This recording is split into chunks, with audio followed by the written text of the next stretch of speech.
Hello friends, રોજની જેમ bag ઉપાડી નીકળી ગયો કોલેજ બાજુ. ચા તો આ ભાઈ બંધ મળી ગયો. અમુક સડા પહેરીને આવ્યા. સડા ઘીરે પહેરવાની વસ્તુ છે સાહેબ. પછી ચાલીને યુનિવર્સિટી ભેગો આ તો જો પૂતળાની જેમ ઊભો હતો. પછી એને લઈને પાછા નીકળી ગયા અમે કોલેજ બાજુ. જંગલની ઓલી બાજુ આપણી કોલેજ દેખાય કે હમણાં થોડાક દિવસે મંદિરનો માહોલ હતો એટલે પગી દાદા જો ધીમે ધીમે નિંદર કરતા હતા.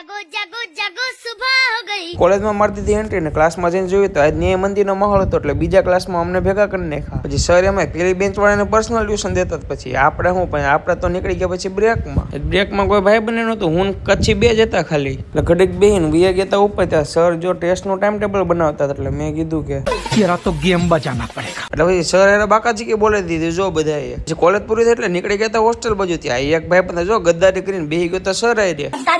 પણ આપણે એવું કાંઈ નહીં, જો કોક ને કોક ભાઈ બંધ આપણે મળી જાય. પછી અમે બધા ભાઈ બંધ પહોંચી ગયા હોસ્ટેલે ને હું મારા ભાઈ બંધ પછી નીકળી ગયા હતા એક જગ્યાએ પ્રોડક્ટ શૂટમાં. પછી જગ્યાએ પહોંચીને પ્રોડક્ટનું શૂટ કરીને નીકળી ગયા હતા પાછા ને પહોંચી ગયા સીધા હોસ્ટેલે અને ગાડી કરી દીધી પાર્ક ને વ્લોગ કરી દીધો પૂરો.